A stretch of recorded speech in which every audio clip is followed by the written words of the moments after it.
CTV நேயர்களுக்கு வணக்கம். Budget ஒரு சிறப்பு பார்வை.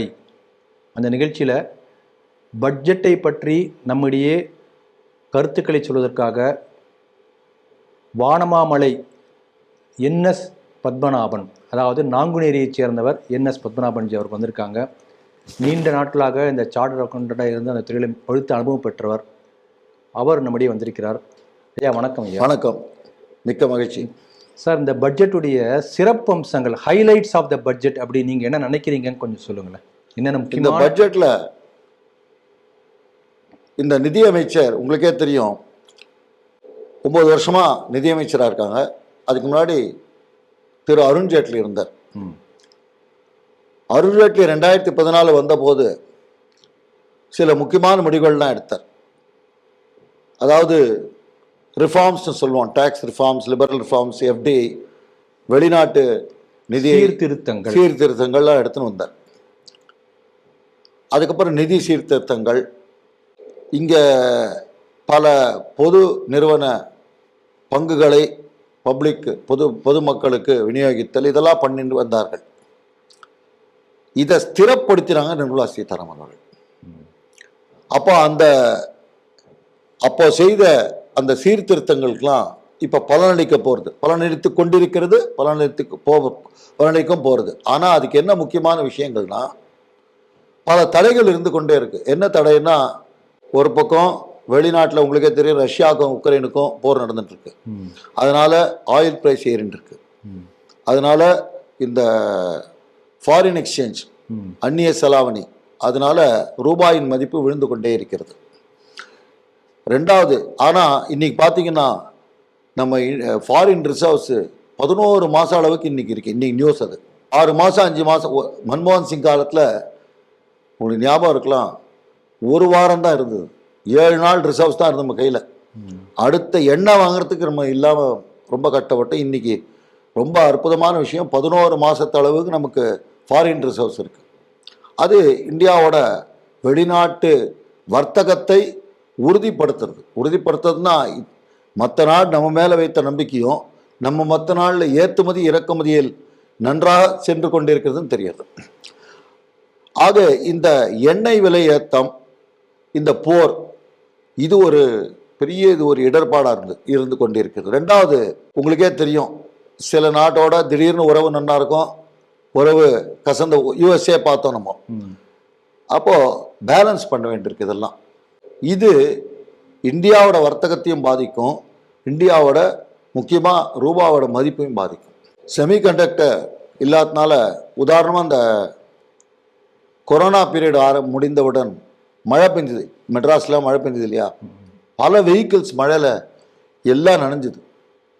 உள்ள ஜலனம் வந்த அப்புறம் நீங்கள் பார்க்கலாம், டாட்டாவில், ஹுண்டாயில் பல வெஹிக்கிள்ஸ் அப்படியே எல்லாம் உடனே அவனால் ரிப்பேர் பண்ண முடியல. காரணம் என்னென்னா, எல்லாமே எலக்ட்ரானிக் பேனல்ஸ், செமிகண்டக்டர் ரீப்ளேஸ்மெண்ட் அவன்கிட்ட இல்லை. இந்தியாவில் பூரா உற்பத்தி ஆகலை. இந்த செமிகண்டக்டர் இல்லாதனால நம்ம சைனாட்டேருந்தோ இல்லை கொரியாவிலேருந்தோ இறக்குமதி பண்ணியிருந்தோம். அப்போது நம்ம இந்தியாவில் ஒரு முடிவு எடுத்தோம், இது இங்கேயே உற்பத்தி பண்ணணும். அதுக்கான மூலப்பொருள்கள், இடம், இதெல்லாம் உடனே வருமா? இதெல்லாம் 2-3 இயர்ஸ், 2-3 வருஷம் ஆகும். அப்போ அதுக்கான பாலிசி டெசிஷன் 3-4 வருஷம் முன்னாடி எடுத்தாங்க இந்தியாவில். இப்போ வெஹிக்கிள்ஸ்லாம் இந்தியாவில் மேனுஃபேக்சர் ஆகுது. உங்களுக்கே தெரியும், டாட்டா மேனுஃபேக்சர் ஆகுது, உண்டை, எதுவும் மெட்ராஸ் வெஹிக்கிள் ஹப். எத்தனை இப்போ ஃபோர்டு மீண்டும் ஆரம்பிக்க போகிறான் நெக்ஸ்ட் மந்த்து. ஃபோர்டு 3 நாள் கடையை சாத்தின்னு போனால் இல்லையா, they are going to restart their manufacture about இன்னும் 2 மாதத்தில், அதே மறைவல் நகரில். அதனால் ஏன்னா இந்த ஹப் வந்துட்டுனா, இங்கே செமிகண்டக்டர் தான் ஷார்ட்டேஜாக இருந்தது. ஏன்னா ஆட்டோமேட்டிக் வெஹிக்கிள்ஸ் எலக்ட்ரானிக் ஆகிடுது எல்லாமே.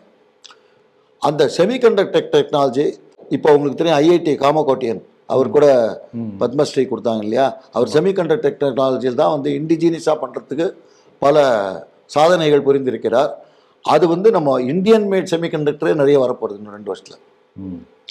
ஸோ இப்படி பல தடைகள் இருந்தது. இந்த தடைகள்லாம் உடைக்கணும்னா நம்ம நிறைய சலுகைகள் கொடுக்கணும், இல்லை அதை நோக்கி நம்மளோட திட்டங்கள் செயல்படுத்தணும். அப்போ ஏற்கனவே சீர்திருத்தம் பண்ணியாச்சு, அதுக்கான பணம் ஒதுக்கியாச்சு. ஆனால் இந்த மாதிரி தடைகள் அப்பப்போ வரும். அது போர்னால இருக்கலாம், இல்லை வேற ஒரு வேற ஒரு நமக்கு அன்எக்ஸ்பெக்டடா வரலாம். எதிர்பாராத காரணங்களால் இல்லை வேற நமக்கு விரும்பத்தகாத நாடுகள்னால வரலாம். அதை நாம் அப்பப்போ அது என்ன சொல்றோம்னா கோர்ஸ் கரெக்ஷன் சொல்லுவோம். கோர்ஸ் கரெக்ஷனா இந்த பக்கம் தான் போயிட்டு இருக்கு, ஆனால் ஏதோ ஒரு பிரச்சனை வருது, இந்த பிரச்சனையை செய்யும்போது கோர்ஸ் கரெக்ஷன். ஆக இதெல்லாம் பண்ணி ஒரு ஸ்டெபிலைஸ் ஆயிடுது. ஸ்டெபிலைஸ் ஆகிட்டு ஒரு மாதிரி ஸ்திரமாயிடுது பட்ஜெட் 2 வருஷம் முன்னாடியே. முக்கியமான அம்சம் என்ன பண்ணாங்க 2 வருஷம் முன்னாடி? புதிய இன்கம் டேக்ஸ்னு கொண்டு வந்தாங்க. புதிய இன்கம் டேக்ஸ் என்ன பண்ண முக்கியமான விஷயம், அதை சொல்கிற பல விஷயங்கள் இருக்குது. அதில் வரி 12 லட்சம் வரைக்கும் வரி இல்லைன்னு கொண்டு வந்துட்டாங்க. அதில் பல மாற்று கருத்தெல்லாம் இருக்கட்டும். அப்படி கொண்டு வரும்போது என்ன ஆயிடுச்சுன்னா அது வந்தாச்சு, ஜிஎஸ்டி ரிஃபார்ம்ஸ் வந்தாச்சு, 2017 வந்தாச்சு ஜிஎஸ்டி. அந்த ஜிஎஸ்டியில் பல சிக்கல்கள், மென்பொருள் சரியா, சாஃப்ட்வேர் முதல்ல சரியா அவருக்கால பல ஏமாத்து வேலையில் இருந்தது, அதெல்லாம் சரிப்படுத்தி அற்புதமாக இப்போ ஜிஎஸ்டி போயிட்டுருக்கு. ஜிஎஸ்டியில் போடுன்னு போட்டுருக்கோம் இந்தியாவில். இப்போ என்ன தேவை அப்போ நாட்டுக்கு? இந்த சிறு சிறு சிறு சிறு குறு முதலீட்டாளர்கள் எம்எஸ்எம்இ அவங்கள இன்னும் வளர்க்கணும். இப்போ 2 நாள் முன்னாடி நிதியமைச்சர் ஒரு கேள்வி கேட்டதுக்கு, உங்களுக்கு எந்த துறையில் மீண்டும் மீண்டும் இன்னும் கொஞ்சம் அதிகமாக செலுத்தணும், நம்ம கவனம் செலுத்தணும், அதிக பணத்தை முதலீடு போடணும்னா 2 துறை சொல்கிறாங்க அவங்க. ஒன்று ஹெல்த் செக்டார், எஜுகேஷன் செக்டார்னாங்க. ஏற்கனவே பல பண்ணிட்டு இருக்கோம், உங்களுக்கே தெரியும். எய்ம்ஸ் மதுரைன்னு கூவின்னு இருக்காங்க எல்லாரும். எய்ம்ஸ்ன்றது முன்னாடி ஒரே ஒரு எய்ம்ஸ் தான் இருந்தது. இப்போ எல்லா இடத்தையும் எய்ம்ஸ் வந்து கொண்டிருக்கிறது. எய்ம்ஸ்னால் ஜஸ்ட் ஒரு கட்டடம் கட்டி ஹாஸ்பிட்டல் கட்டுறது இல்லை, அதில் இன்டர்நேஷ்னல் ஃபெசிலிட்டி இருக்கும், இன்டர்நேஷ்னல் லேப்ஸ் இருக்கும், international doctors, research facility, hospitals எல்லாமே இருக்கும், மெடிக்கல் காலேஜ் இருக்கும். ஸோ இது நார்மல் மெடிக்கல் காலேஜை விட ஒரு பன்மடங்கு அதிக அடிப்படை வசதிகள் கொண்டது. தொழில்நுட்ப வசதிகள் இல்லை லேப் வசதிகள் அதை மாதிரி கொண்டது.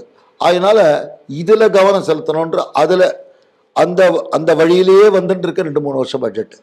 அதை இன்னும் திடப்படுத்துகிறாங்க இந்த வாட்டி 3-4 விஷயங்கள் குறிப்பாக சொல்லியிருக்காங்க. யுவா சக்தி அதுக்கு செலுத்தணும். அப்போ யங் பீப்புளுக்கு எப்படி அவங்களோட சக்தியை அதை பூல் பண்ணி ரிசோர்ஸ் பண்ணி அதை இன்னும் திடப்படுத்தணும், அது ஒன்று சொல்லியிருக்காங்க. 2வது எம்எஸ்எம்இ செக்டாருக்கு என்ன பிரச்சனைன்னா, பேங்க் பணம் உடனே கொடுக்க மாட்டான், கிரெடிட் கிடைக்கும், எவ்வளோ கிடைக்கும், 10 லட்சம் கிடைக்கும், 15 லட்சம் கிடைக்கும், அது போராது. அதுக்கான பேங்க்கில் எப்படி கொடுக்கணும், அவங்க போனால் அவங்களுக்கான ப்ரிஃபரன்ஸ் எப்படி கிடைக்கும் அப்படின்றதுக்கான ஒரு வழிமுறைகளை இந்த பட்ஜெட்டில் கொடுத்துருக்காங்க. இதனால் ஏன்னா எம்எஸ்எம்இ தான் உங்களுக்கு தெரியும், சின்ன சின்னதாக பல முதலீட்டாளர்கள் அவங்க வேலையும் கொடுக்குறாங்க. They are giving employment to other people. அவங்க தாங்களும் சுய வேலை செல்ஃப் சஸ்டெயின்டாக இருக்க வேலை வாய்ப்பும் கொடுக்குறாங்க. இது மாதிரி பல அவங்க ஆன்சலரி இண்டஸ்ட்ரியாக இருக்காங்க. உதாரணமாக திருவரம்பூரில் பிஹெச்இஎல் இருக்குது. பிஹெச்இஎல் சுற்றி கிட்டத்தட்ட 300 ஸ்மால் இண்டஸ்ட்ரீஸ் இருக்குது. இப்போ இவங்கெல்லாம் அபிவிருத்தி ஆகணும், இன்னும் புது ஸ்டார்ட் அப்ஸ் ஓடணுன்றதுக்காக முன்னாடியே 2 வருஷம் முன்னாடி பார்ப்பீங்க, ஸ்டார்ட் அப்ஸ்க்கெல்லாம் 5 இயர்ஸ்க்கு டேக்ஸ் கன்செஷன் கொடுத்தாங்க. அதன் தொடர்ச்சியாக இந்த எம்எஸ்எம்இக்கு இந்த முறை இது கொடுத்தாங்க. 2வது மெடிக்கல் டூரிசம்னா என்னன்னா உங்களுக்கே தெரியும். வெளிநாட்டிலேருந்து நான் ஒரு எக்ஸாம்பிள் சொன்னேன். கல்கட்டாலேருந்து வரும்போது ஃப்ளைட்டில் வரும்போது 50% 60% பேசஞ்சர்ஸ் பங்களாதேஷ்லேருந்து இருப்பாங்க, இல்லை பெங்காலிஸாக இருப்பாங்க. முக்கால்வாசி பேர் எங்கே வருவாங்கன்னா global hospital, Ramachandra hospital, Vijaya hospital, இல்லை மயோட். எதுக்காக வராங்கன்னா கண் சிகிச்சை இல்லை இருதய அறுவை சிகிச்சை. இது அங்கே கல்கட்டாவில் இருந்தாலும் கூட இங்கே இருக்கிற இந்த ஹாஸ்பிட்டல்ஸ் தான் அவங்களுக்கு வசதி செஞ்சு. என்ன மாதிரி வசதினா அவங்களுக்கு ஏற்ற இந்த டாக்டர்ஸ் கார்டு, இந்த ஸ்பெஷலிஸ்ட் இங்கே இருக்காங்க, உங்களுக்கு இந்த இடத்த அணுகுங்க, இங்கே நீங்கள் தங்கலாம், இந்த 10 நாள் நீங்கள் ட்ரீட்மெண்ட் எடுத்துகிட்டு போகலாம் அப்படின்னு ஒரு பேக்கேஜ் மாதிரி கொடுத்து அதுக்கு வசதி பண்ணுறாங்க. இதுக்கு அந்தந்த எனக்கு தெரிஞ்ச விஜயா ஹாஸ்பிட்டலில், ராமச்சந்திரா ஹாஸ்பிட்டலாம் இதுக்கான ஒரு என்ன சொல்கிறது ஃபாரின் மெடிக்கல் கன்சல்டண்ட்டே இருக்காங்க. அவங்க அந்த ஃபாரினில் தொடர்பு பண்ணி அவங்கள வரவழைக்கிறாங்க, போகிறாங்க. இதை இப்போ இந்த பட்ஜெட்லேயே அஃபிஷியல் ஆக்கிட்டாங்க. இந்த மாதிரி மெடிக்கல் கன்சல்டன்சியை ஒரு ப்ரொஃபஷனாக ஆக்கி அனௌன்ஸ் பண்ணி 155 சிட்டிஸில் மெடிக்கல் ஹப் கிரியேட் பண்ணி 150 to 200 ப்ரொஃபஷன்ஸ் கிரியேட் பண்ணி இதை வந்து இம்ப்ரூவ் பண்ண போகிறேன்னு சொல்லிட்டு சொல்லியிருக்காங்க. இது ஒரு பெரிய சிறப்பம்சம் அது யுவா சக்தி. அதை தவிர இந்த வாட்டர்வேஸ், இத்தனால உங்களுக்கு தெரியும், முன்னாடியில் வாட்டர்வேஸ் தான் காஸ்ட்டில் பார்க்கும்போது ரொம்ப சீப்பஸ்ட்டுன்னு சொல்லுவாங்க. இப்போ ட்ரெயினில் போனாலும் எலக்ட்ரிசிட்டி ஆடுது, எல்லாம் ஆடுது, ரொம்ப காஸ்ட்லி ஆடுதுன்னு. டிராஃபிக் கிடையாது, ஃபாஸ்டர் டிரான்ஸ்போர்ட். அதனால் வெஸ்ட் பெங்கால் அந்த ஜல்பைகுரியிலேருந்து சூரத் வரைக்கும் வாட்டர்வேஸ் கனெக்ஷனும் கேரளாவில் வாட்டர்வேஸ் கனெக்ஷனும் பிளான் பண்ணியிருக்காங்க. இப்போ இது ஒரு மைல் ஸ்டோன்னு சொல்வேன். ஏன்னா இன்றைக்கி இது ஒரு சிம்பிள் பட்ஜெட்டில் ஒரு 4 எழுத்தாக இருக்கலாம். ஆனால் நீங்கள் ஒரு 10 வருஷம் கழிச்சு பாருங்கள், waterway in fact if I remember correctly 3-4 years back Gujarat Ambuja cement அவன் வந்து சிமெண்ட்டை வந்து கப்பல்லே அனுப்பிச்சான் கேரளாவுக்கு. அந்த மாதிரி, ஏன்னா that is cheaper and faster mode of transport, டிராஃபிக்கும் இருக்காது. அப்படின்ற போது அதை வந்து அப்போது ஃப்யூச்சரில் என்ன ஆகும்னா, பாரதியார் சொன்னார் இல்லையா, மேடு சிந்து நதியின் மிசை நிலவிலேன்னு பல நதிகள் இணைப்பு மாதிரி இந்த அங்கங்கே வாட்டர்வேஸ் கிரியேட் பண்ணால் நம்ம டிரான்ஸ்போர்ட் அடிப்படை வசதிகள் இம்ப்ரூவ் ஆகும். இப்படி சில சிறப்பம்சங்கள்லாம் இந்த பட்ஜெட்டில் இருக்குது. இதுக்கு மேலே என்ன சிறப்பம்சம் மக்கள் எதிர்பார்த்தார்கள் எனக்கு தெரியல. அதுக்கு காரணம் என்னன்னா, மக்கள் மத்தியில் ஒரு பரபரப்போ ஒரு கவர்ச்சிகரமான ஒரு பட்ஜெட்டா இது சொல்லப்படலை. போன வருஷம் இருந்த பரபரப்பு கூட இந்த வருஷம் இல்லை. அதுக்கு 2 காரணம் சொல்வேன். ஒன்று, இது வந்து தொடர்ச்சியான பட்ஜெட். இந்த பட்ஜெட் வந்து பல சீர்திருத்தங்களுக்கு அப்புறம் தொடர்ந்து கொண்டே இருக்க போகிற பட்ஜெட். அடுத்த வருஷம் பட்ஜெட்டும் இப்படி தான் இருக்கும்.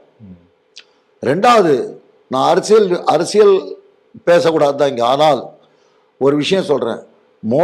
பிரதம மந்திரி மோடியும் சரி, நிதியமைச்சரும் சரி, தேர்தலை நோக்கி எந்த ஒரு அறிவிக்கு பட்ஜெட்டில் பண்ணுற வழக்கமே இல்லை. ஒரு சின்ன உதாரணம் சொல்கிறேன். இந்த ஜிஎஸ்டி 28% 18% கொண்டு வந்தாங்க. இதை செப்டம்பர்லேயே கொண்டு வந்துடணும். இப்போ கொண்டு வந்துருக்கலாமே. இப்போ 5 மாநில தேர்தல் வரப்போகுது. 5 மாநில தேர்தல் வரப்போகுது. பட்ஜெட்டில் கொண்டு வந்தால் பட்ஜெட் பரபரப்பாக இருக்கும், எப்படி பேசப்பட்டு இருக்கும். ஆனால் அதை அவங்க விரும்பலை. அது காரணம் என்னென்னா, இந்த 6 மாதம் ஜிஎஸ்டி நல்ல அதில் விற்பனைலாம் அதிகம். உங்களுக்கே பார்க்கலாம், வெஹிக்கிள்ஸ் தான் ரொம்ப சேல்ஸ்லாம் டபுள் ஆகிருக்கு. தீபாவளி சமயத்துலையும் சரி, பூஜா சமயத்துலையும் சரி, நவராத்திரி சமயத்துலையும் சரி. அதனால் நாட்டு வளர்ச்சி திட்டத்துக்காக தான் அவங்க வந்து பார்த்தாங்க. பரபரப்பை நோக்கியோ இல்லை தேர்தலை நோக்கியோ ஒரு பட்ஜெட் இருந்ததுன்னா பரபரப்பு இருக்கும். 2வது, ஏற்கனவே வரி சலுகைகள் கொடுத்தாச்சு. இதுக்கு மேலே ஏன் பரபரப்பு இல்லைன்னா, சில எதிர்பார்ப்புகள் நடக்கலை. என்ன எதிர்பார்ப்பு? இப்போ எப்படி எதிர்பார்ப்பு வருதுன்னு சொல்கிறேன். எப்படி நமக்கு என்ன தெரியும்? பட்ஜெட்டில் என்ன வரப்போகிறது நமக்கு எப்படி தெரியும்? இது நிதியமைச்சருக்கும் அவங்களோட குழுக்கு மட்டும்தான் தெரியும்.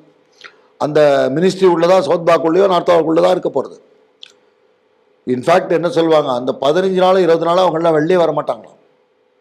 அது முடிகிற அன்றைக்கி தான் அவங்க போய் அல்வா பண்ணுவாங்க. அல்வா ஃபங்க்ஷன்னு பேர் அதுக்கு. பட்ஜெட் முடிகிற டிராஃப்ட் முடிஞ்ச அன்றைக்கி.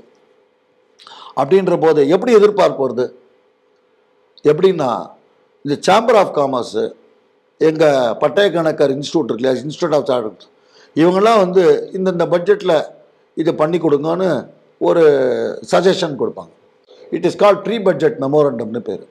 இந்த ப்ரீ பட்ஜெட் மெமோரண்டமில் இது இருந்தால் எங்களுக்கு வசதியாக இருக்கும், நாட்டுக்கு தேவைப்படுறது அப்படின்னு பார்க்கும்போது 3-4 முக்கியமான அம்சங்கள் கோரிக்கை வைத்தார்கள் எல்லாருமே. பாம்பே சேம்பர் ஆஃப் காமர்ஸும் சரி, இன்ஸ்டியூட் ஆஃப் சார்ட் வைத்தாங்க. என்ன வைத்தாங்கன்னா, ஜாயிண்ட் டாக்ஸேஷன் ஒன்று வச்சாங்க. ஜாயிண்ட் டாக்ஸேஷனா, இப்போது நான் வரும்போது நான் சம்பாதிக்கிறேன், எனக்கு என்னோட பேரில் நான் வருமான வரி தாக்கல் செய்கிறேன், ரிட்டர்ன். என் ஒய்ஃப் இருக்காங்க, ஷீ இஸ் ஹவுஸ் ஒய்ஃப், அவங்களுக்கு இதுக்கு சம்மந்தம் கிடையாது. அதே அவங்க சம்பாதிச்சா she will be filing a separate return in her name. இதுதான் வழக்கம். யூஎஸில், யூகேயில், யூரோப்லலாம் there is a joint family system of tax return filing. அதை ரொம்ப எதிர்பார்த்தாங்க.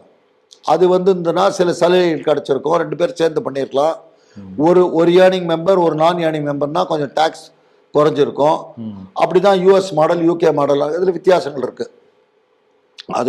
அதை நோக்கி எதிர்பார்த்தாங்க, அது வரல. 2வது, இந்த நியூ டேக்ஸ் ரெஜிமில் டிடக்ஷன் எதுவுமே கிடையாது எக்ஸப்ட் ஸ்டாண்டர்ட் டிடக்ஷன்.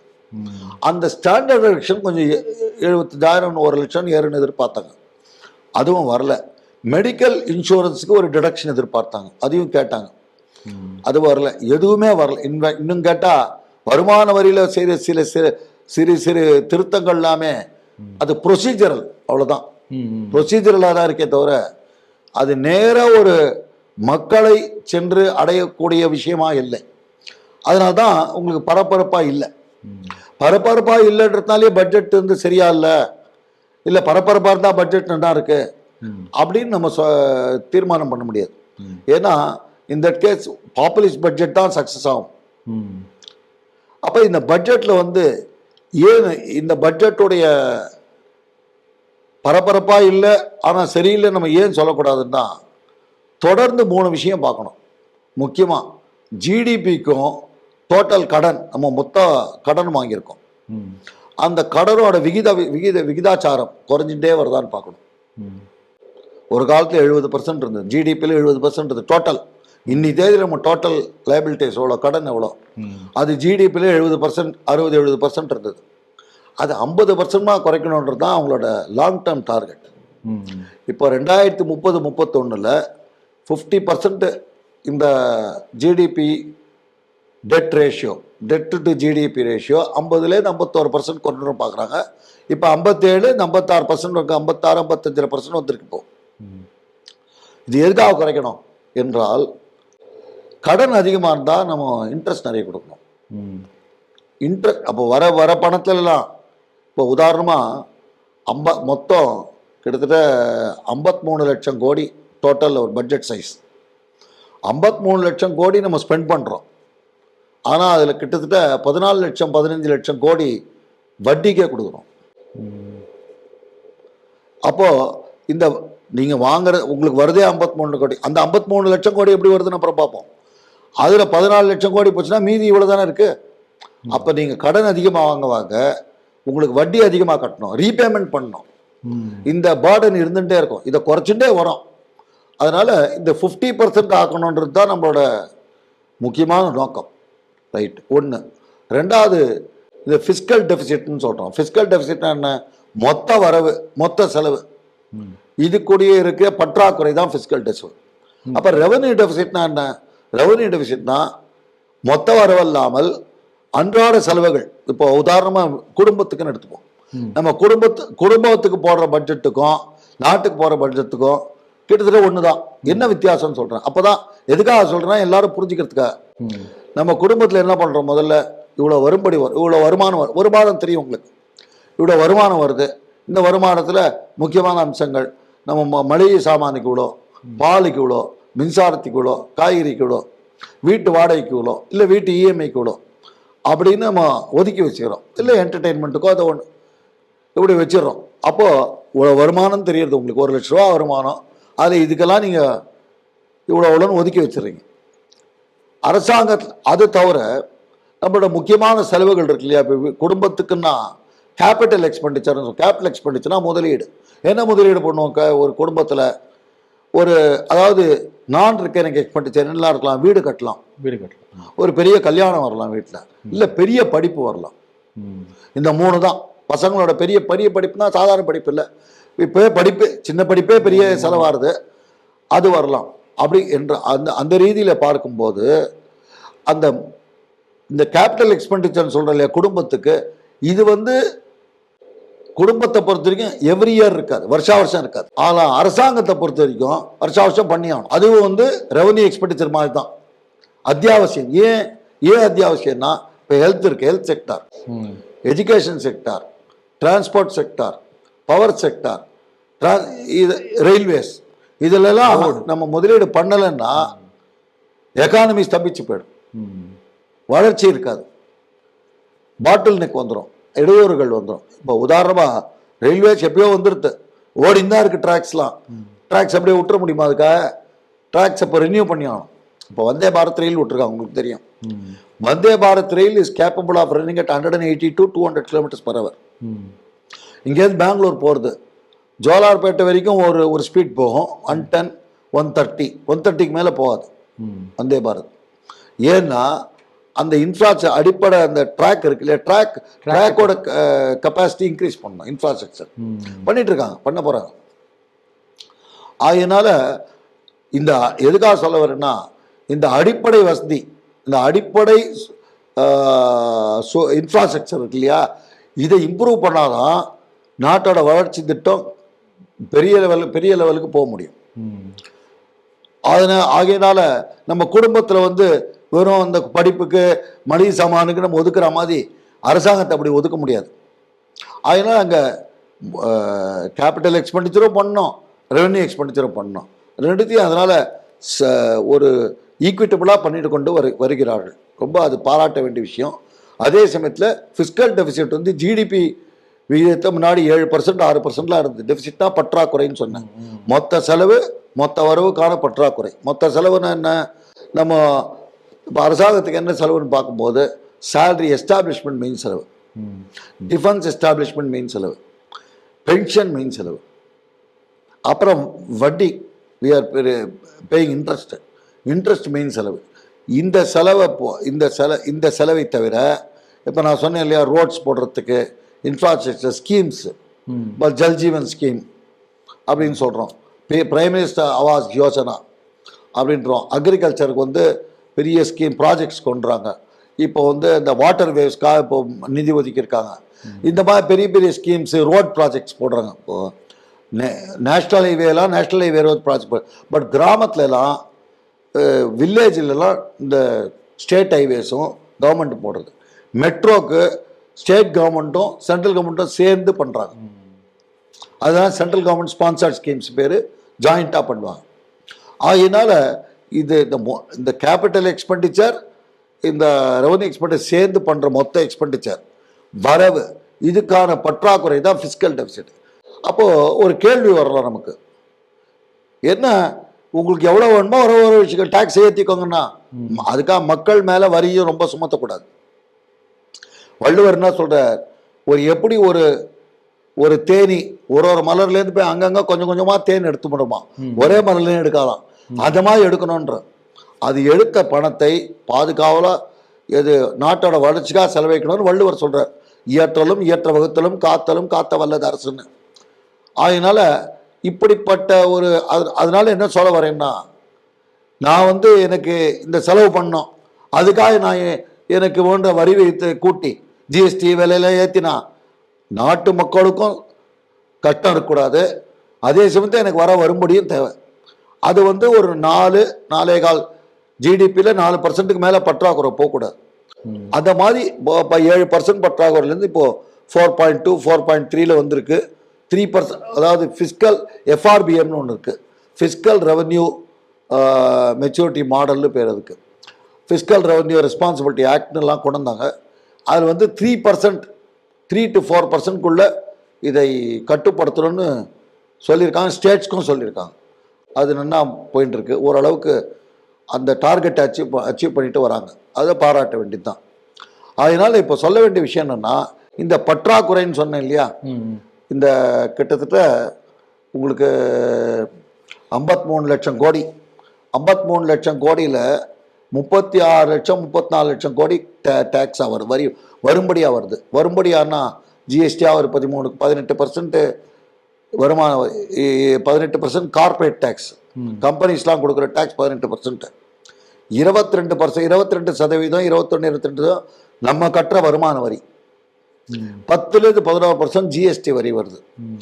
இதெல்லாம் சேர்ந்து கிட்டத்தட்ட மற்ற இந்த பொது நிறுவனங்களுக்கு இது டிவிடெண்ட் கொடுப்பாங்க இல்லையா, அதில் ஒரு 6 லட்சம் கோடி வருது.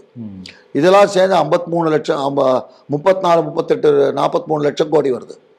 அதில் வந்து ஸ்டேட்ஸ்க்கு கொடுக்கறது அவங்களோட பங்கு இருக்கு இல்லையா, டெவல்யூஷன் சொல்லுவாங்க, ஃபினான்ஸ் கமிஷன் டெவல்யூஷன். மொத்த வரும்படியில், அதாவது மத்திய அரசுக்கு வரும் மொத்த வரும்படியில் கிட்டத்தட்ட 40% அந்தந்த மாநிலங்களுக்கு கொடுத்துடணும். அது நிதி குழுவோட பரிந்துரை. அது எப்படி கொடுக்குறாங்கன்னா, ஈக்குவலாக கொடுக்க மாட்டாங்க. இப்போ தமிழ்நாட்டுக்கும் எவ்வளோ வருது, கர்நாடகா எவ்வளோ வருதுன்னு ஈக்குவலாக இருக்கு. அந்தந்த மாநிலத்தோட பாப்புலேஷன், அவங்களோட டெமோகிராஃபி எவ்வளோ ஸ்கொயர் மீட்டர் இருக்குது, எவ்வளோ பாப்புலேஷன், எவ்வளோ பர் கேபிட்டா இருக்கான், அங்கே இன்ஃப்ராஸ்ட்ரக்சர் இப்படி இருக்குது, எஜுகேஷன் இப்படி, இதுக்கெல்லாம் ஒரு வெயிட்டேஜ் கொடுத்து அந்த வெயிட்டேஜ் பிரகாரம் கொடுக்குறாங்க. அப்போ என்ன ஆகுதுன்னா வளர்ச்சி கம்மியாக இருக்கிற மாநிலத்துக்கு கொஞ்சம் அதிகமாக போகும். அதனால தான் உங்களுக்கே தெரியும் தமிழ்நாட்டில் அரசியல்வாதிகளாக சொல்கிறாங்க உத்தரப்பிரதேஷ்க்கு அதிகமாக போகிறது, பீகாருக்கு அதிகமாக போகிறதுன்னா அதுக்கு என்ன காரணம்? இந்த நிதிக்குழு பரிந்துரை.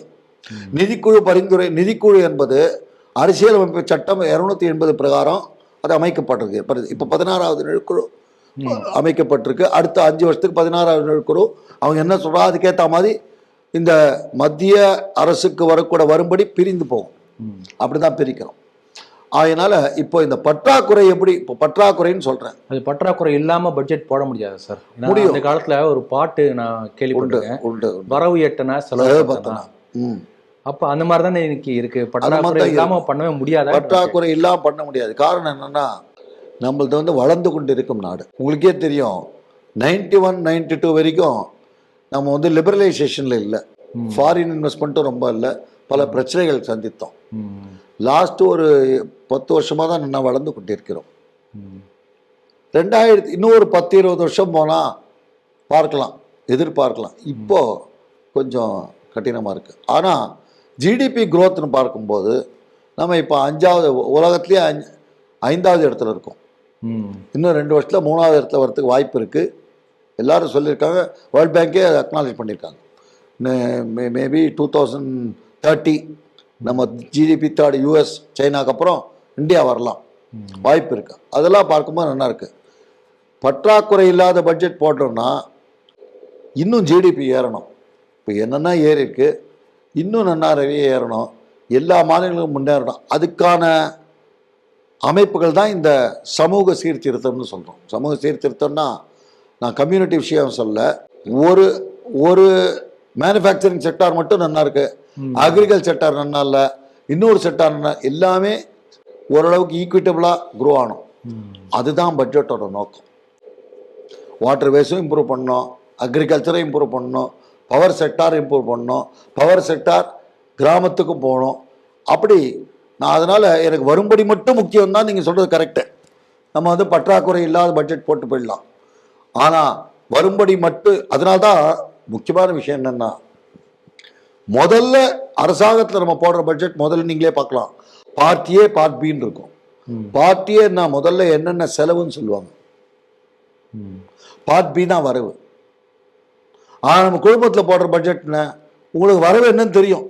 ஏதாவது நீங்கள் ஒரு இடத்துல வேலை செய்ய போகிறீங்க, உங்களுக்கு இன்கம் தெரியும், மாதமானால் இவ்வளோ சம்பளம் வந்துடும் முக்கால்வாசி பேருக்கு. அதனால அங்கே முதல்ல வரவுக்கேற்ற செலவு பண்ணுவோம். இங்கே முதல்ல செலவு. ஏன்னா இதெல்லாம் நாட்டு வளர்ச்சிக்கான திட்டங்கள். சேலரி கொடுத்தானோ, எஸ்டாப்ளிஷ்மெண்ட் பண்ணி ஆனோம், மாற்ற முடியாததை.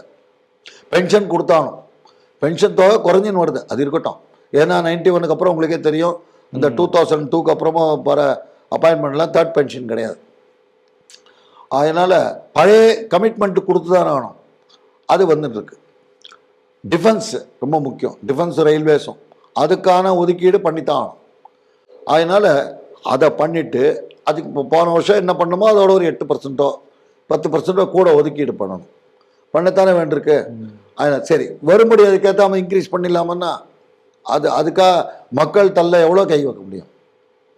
அதனால் இந்த அரசாங்கம் என்ன பண்ணிட்டு ஒரு 2-3 வருஷம் முன்னாடி என்ன முடிவு பண்ணிட்டுன்னா டேக்ஸ் ரேட்டை ரேஷனலைஸ் பண்ணுவோம். ரேஷனலைஸ்னா ஓரளவுக்கு குறைப்போம். குறைச்சா அப்போ கம்ப்ளைண்ட்ஸ் ஜாஸ்தி ஆகும், இன்னும் அதிக மக்கள் கம்ப்ளைண்ட் பண்ணுவாங்க. ஒரு 100 பேர் சேர்ந்து ஒரு கட்டத்தோட 1,00,000 பேர் சேர்ந்து கட்டினா இன்னும் அதிக எல்லாருக்கும் அதனால பேர்டனும் குறையும், இன்னும் அதிக வருமானமும் வரும். அந்த எண்ணத்தோட இது பண்ணாங்க, சீர்திருத்தங்கள் பண்ணாங்க. கார்பரேட் டேக்ஸ் ரேட்லாம் நியூ ரெஜிமில் குறைஞ்சிருக்கு, மேட் ரேட்டும் குறைஞ்சிருக்கு, இன்கம் டேக்ஸ் ரேட்ஸும் நியூ ரெஜிமில் குறைஞ்சிருக்கு. இதில் என்ன எனக்கு கொஞ்சம் வருத்தம்னா இந்த ஓல்டு ரெஜிமில் பிபிஎஃப்ஓ, என்எஸ்சியோ, எல்ஐசி ஸ்கீமோ 80Cயில் இருந்தது, எல்லாருக்கும் தெரியும், எல்லாரும் அதில் இன்வெஸ்ட் பண்ணுவாங்க. 80C எல்ஐசி பண்ண, என்எஸ்சி பண்ண, பிபிஎஃப் ப்ராவிடென்ட் ஃபண்ட் பண்ணேன்னுவாங்க. இப்போ நியூ ரெஜிமில் அது கிடையாது. அதனால் எனக்கு தெரிஞ்சு பல பேர் இந்த சேமிப்பு பண்ணணுன்ற எண்ணமே போயிடுது. அது ரொம்ப வருத்தத்தக்க விஷயம்தான். ஏன்னா உங்களுக்கே தெரியும், கொரோனாவில் மற்ற நாடெல்லாம் அவ்வளோ கட்டுப்பட்டது, இந்தியா வந்து ரொம்ப ரொபஸ்டாக இருந்தது. காரணம் என்னன்னா சேமிப்பு தான் காப்பாற்றிது. எஸ்பெஷலி ஹவுஸ் ஒய்ஃப்ஸ் அவங்க பண்ண சேமிப்பு தான் கிராமத்துலேருந்து சரி சிட்டி வரைக்கும் ரொம்ப அற்புதமாக நம்ம வந்து கட்டப்படாமல் ஏதோ மேனேஜ் பண்ணிட்டோம். அந்த சேமிப்பு வந்து என்ன பண்ணியிருந்தாங்க, பிபிஎஃப் சரி வேறு வழியில் கம்பல்சரியாக டிடிஎஸ் படிக்கக்கூடாது, பிபிஎஃப் போட்டுருந்தாங்க, என்எஸ்சி போட்டிருந்தாங்க, அதெல்லாம் இனிமேல் நிர்பந்தங்கள். அது மாதிரி ஹவுசிங்கில் இன்வெஸ்ட் பண்ணியிருந்தாங்க பல பேர்கிட்ட வரி குறைக்கணுன்ட்டு, அதுவும் இல்லை இனிமேல். அதுதான் கொஞ்சம் நெருடலாக இருக்குது. அதுக்கு என்ன காரணமாக இருக்கலாம்னா, நான் ஏற்கனவே சொன்னேன், இந்த கடன் என்எஸ்சியோ பிபிஎஃப்ஓ யார் கொடுக்குறாங்க, யார் அந்த கடன் யார் போகிறது, கவர்மெண்ட் வாங்குற பாரோயிங்ஸ். அது இந்த 4% டெபிசிட்னு பற்றாக்குறை சொன்னோம் இல்லையா, இந்த பற்றாக்குறை வந்து கவர்மெண்ட் வந்து எங்கேருந்து வாங்குறது, பிபிஎஃப்லேருந்து என்எஸ்சிலேருந்து வரலாம் கவர்மெண்ட் கடன் வாங்குறது. அப்புறம் கவர்மெண்ட் பாண்ட்ஸ் இஷ்யூ பண்ணுறது, அதெல்லாம் பேங்க்ஸ் சப்ஸ்கிரைப் பண்ணும். கவர்மெண்ட் பாண்ட்ஸ்லாம் G sec, treasury securities, long term bonds, government security bonds government வந்து வருஷம் பட்ஜெட்டுக்கு அப்புறம் இஷ்யூ பண்ணுவாங்க. அப்புறம் வேர்ல்ட் பேங்க் லோன்லாம் இருக்குது, பட் அது வந்து ஸ்பெசிஃபிக் ப்ராஜெக்ட்ஸ்க்கு, நாட் ஃபார் பட்ஜெட். ஸோ இதெல்லாம் பண்ணும்போது ஒரு 6% 7% இன்ட்ரெஸ்ட் கொடுக்க வேண்டியிருக்கு. இந்த இன்ட்ரெஸ்ட் எவ்வளோ கொடுக்குறது, கவர்மெண்ட் மேலே பேர்டன் கூடிகிட்டே போகிறது இல்லையா. இதை குறைக்கிறதுக்காக ஒரு என்ன, அதனால தான் அவங்களுக்கு தெரியும் அந்த என்எஸ்சி ரேட்ஸும் அப்பப்போ பிபிஎஃப் ரேட்ஸ் என்எஸ்சி ரேட்ஸும் வருஷம் குறைச்சிட்டே வராங்க கொஞ்சம் கொஞ்சமாக. ஏன்னா கவர்மெண்ட்டுக்கு ரொம்ப அதிகமாக பேர்டன் ஆகிடக்கூடாதுன்னு தான் எண்ணம். இந்த மானியங்கள்லாம் கூட கொஞ்சம் குறைச்சிட்டு இருக்காங்க. மானியங்கள் குறைச்சிருக்காங்க. அதாவது மானியங்கள் குறைச்சதுக்கு 3 காரணம்: food subsidy, fertiliser subsidy, gas subsidy. Fertiliser subsidy குறைக்கிறதுக்கு நம்ம முக்கியமாக பாராட்ட வேண்டியது ஃபர்டிலைசர் மினிஸ்டர் இல்லை, அமித்ஷாஜியை தான். ஏன்னா அவர் ஃபர்டிலைசர் மினிஸ்ட்ரியும் பார்த்துட்டார் கொஞ்ச நாள் முன்னாடி, ஒரு 2 years பேக் நினைக்கிறேன், 2-3 years இல்லை, இப்போ கூட இருக்காருன்னு தெரில. அதில் ஒரு பிரமாதமான ஒரு விஷயம், ஏன்னா குஜராத்தில் தான் சூரத்தில் வந்து கலோலில் இஃப்கோட ஃபர்டிலைசர் ஃபேக்ட்ரி இருக்குது, சூரத் வந்து கிரிப்கோட ஃபர்டிலைசர் ஃபேக்ட்ரி இருக்குது. இந்த ஃபர்டிலைசர்லாம் என்ன பண்ணுறோன்னா 5750 கிரானுலேட்டட் யூரியாவுக்கு பர் டன்னு கவர்மெண்ட், அதான் கவர்மெண்ட் ஃபிக்ஸட் ரேட். அது உற்பத்தி காஸ்ட் வந்து 12,000 ஆகலாம், 13,000 ஆகலாம். ஆனால் செல்லிங் ப்ரைஸ் 5750 rupees மாறும். அப்போ வச்சுக்கோம், அந்த ரேட்டில் கொடுக்கும்போது அந்த 14,000 15,000 எப்படி ஆகுது காஸ்ட்டுன்னா, கேஸ் பேஸ் பிளான்ட் இதெல்லாம் இந்த கலோல்லையோ முன்னாடிலாம் கோல் பேஸ் பிளான்ட்டாக இருந்தது, இப்போ கேஸ் பேஸ் பிளான்ட்டாக இருந்தது.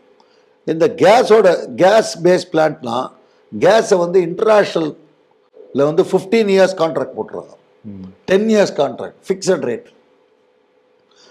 ஸோ ஃபிக்ஸட் ரேட் போட்டாச்சுன்னா உங்களுக்கு இன்டர்நேஷ்னல் ரேட் கூடலாம் குறையலாம், கூடினாலும் குறைஞ்சாலும் ஃபிக்ஸட் ரேட் காஸ்ட் ஏறாது. இது ஒரு ஸ்மார்ட்டாக பண்ணாங்க. ரெண்டாவது, இந்த சப்சிடைஸ்ட் யூரியா எடுத்தும் போய் இண்டஸ்ட்ரீஸ் யூஸ் பண்ணாங்க, சில பேர் மிஸ்யூஸ் பண்ணாங்க. அதாவது 18,000 ரூபா வெளியில் வாங்கினா 18,000 ரூபா, நான் இந்த 5,000 ரூபாய்க்கு வாங்கி நான் என்னோட இண்டஸ்ட்ரிக்கு யூஸ் பண்ணேன்னு ஆரம்பித்தாங்க. இங்கே தான் அமித்ஷாஜி என்ன பண்ணார், அவருக்கு விவசாயம் தெரியுமான்னு எனக்கு தெரியாது, ஆனால் ரொம்ப ஸ்மார்ட்டாக பண்ணார். அதில் நீம் கோட்டிங்னு ஒன்று கொடுத்தா, இந்த நீம் கோட்டிங் வந்து நீ இண்டஸ்ட்ரி யூஸ் பண்ண முடியும், அதில் நீம் கோட்டிங் பண்ண எல்லா யூரியாக்கும் அப்படின்ட்டார். இது நடந்து ஒரு 5 years பேக்கோ 6-7 years பேக். நீம் கோட்டிங் பண்ண அப்புறம், நீம் கோட்டிங் பண்ணது ஒரு டன்னுக்கு 5,850 ரூபான்னு சொன்னேன் இல்லையா, ஒரு நீம் கோட்டிங்கு 100 ரூபா ஆகும் வச்சுக்கோங்க. நீம் கோட்டிங் பண்ணியாச்சுன்னா அதை இண்டஸ்ட்ரிக்கு யூஸ் பண்ண முடியாது. ஸோ மிஸ்யூஸ் குறைஞ்சிடுது. ரெண்டாவது, டைரக்ட் ட்ரான்ஸ்ஃபர். உங்களுக்கே தெரியும், பிரைம் மினிஸ்டர் இந்த ஆட்சி வந்த அப்புறம் டைரக்ட் ட்ரான்ஸ்ஃபர் வர ஆரம்பிச்சது, டைரக்ட் பேங்க் ட்ரான்ஸ்ஃபர். ஸோ முன்னாடிலாம் என்ன பண்ணாங்க, அந்தந்த இண்டஸ்ட்ரி கொடுத்தாங்க சப்சிடியை. இப்போ என்ன பண்ணலாம், யார் யார் வாங்குறாங்களோ அவனுக்கு கொடுத்தா சப்சிடி, பெனிஃபிஷரிக்கு நேராக கணக்கு. இதனால என்ன ஆயிடுது, நீங்கள் பார்த்துட்டே வரலாம், ஃபர்டிலைசர் சப்சிடி குறைஞ்சிட்டே வருது. அதே மாதிரி கேஸ் சப்சிடி என்னாச்சு, உஜ்வாலா ஸ்கீம் கட்டு தான் நிறைய கொடுக்குறோம். இப்போ உஜ்வாலா ஸ்கீம்ன்றது என்னன்னா, வருஷத்துக்கு 9 சிலிண்டரோ 12 சிலிண்டரோ அந்த லோயர் இன்கம் கேட்டகரி பிபிஎல்னு சொல்லுவோம், அந்த பிபிஎல் குரூப்புக்கு கொடுக்குறாங்க. மற்ற கேஸ் சப்சிடியும் கொடுத்தாங்க, முன்னாடி கொடுத்தாங்க. இப்போ 25 ரூபா 30 ரூபா வருது. அது கூட என்ன ஆயிடுதுன்னா பல பேர் வாடகை எழுதி கொடுத்துட்டாங்க. அதை தவிர 10 லட்சத்துக்கு மேலே இருந்தால் சப்சிடி கிடையாதுன்ட்டாங்க. அது என்ன இன்டர்நேஷ்னல் ஒரு ஃபிக்ஸட் ப்ரைஸை பேஸ் ஃபார்முலா அது. அதனால் அந்த காரணத்தாலும் இந்த சப்சிடி கொடுத்துருக்கு.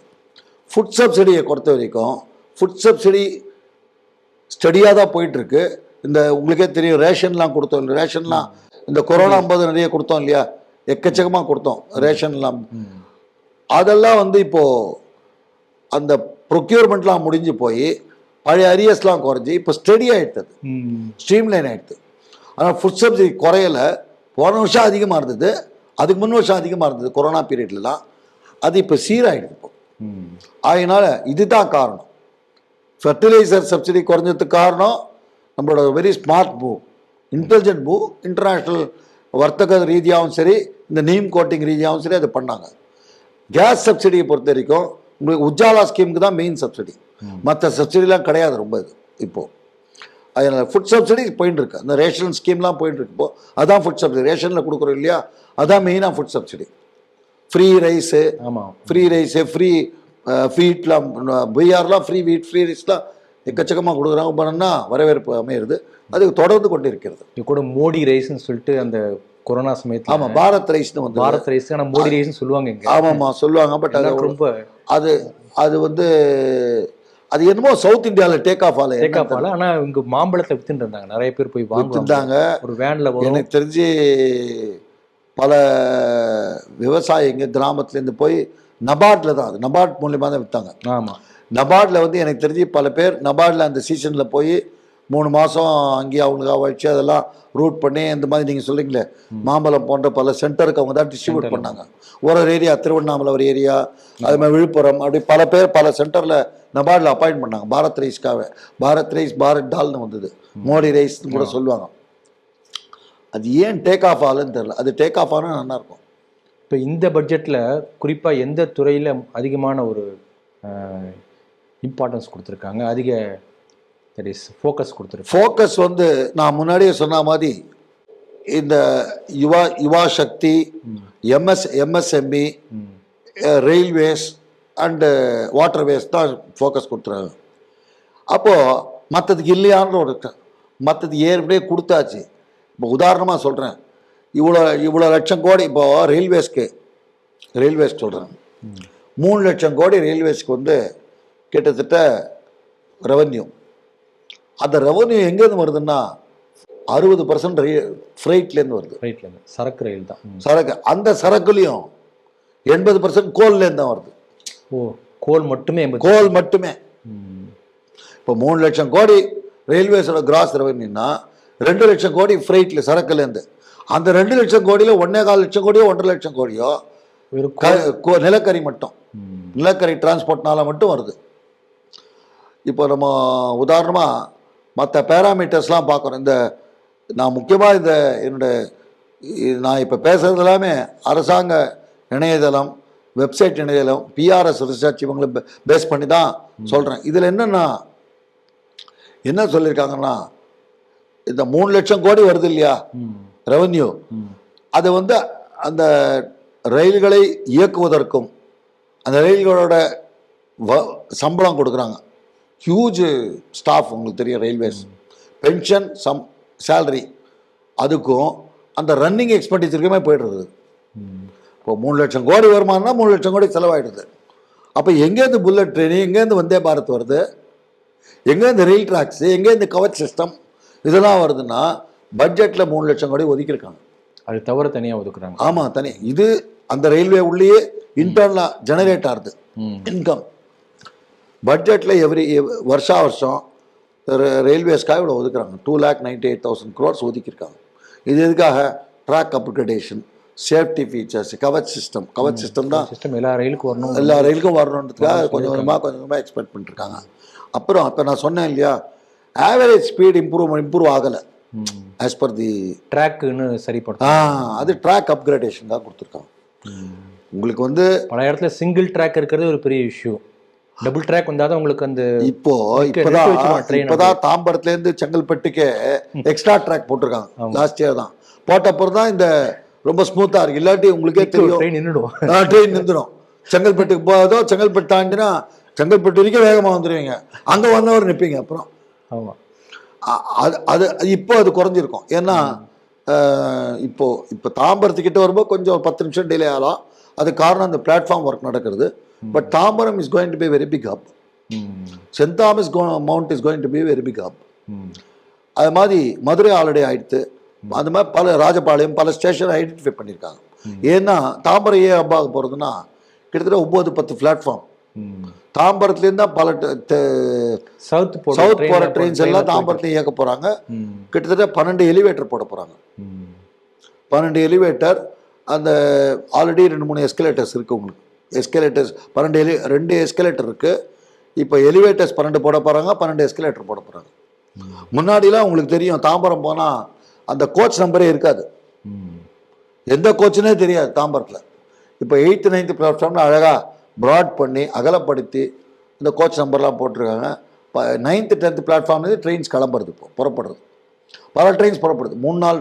ஏன்னா எக்மோர் ஸ்டேஷன் இப்போது உங்களுக்கு விரிவாக எல்லா பிளாட்ஃபார்மும் இடிச்சிட்டாங்க, பார்த்துருப்பீங்க. ஆமாம், அதை புதுப்பிச்சுட்டு இருக்காங்க.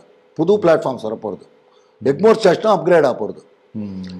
அதனால் Egmore station will become very very big hub. Send Thomas மவுண்ட்டை இப்போ எம்ஆர்டிஎஸ் இணைச்சிட்டாங்கன்னா அடுத்த மாதம் இணைய போகிறது. Velachery to saint Thomas mount போட்டாங்கன்னா that is going to be very very big hub. இதுக்கெல்லாம் பணம் எங்கேருந்து வரும்?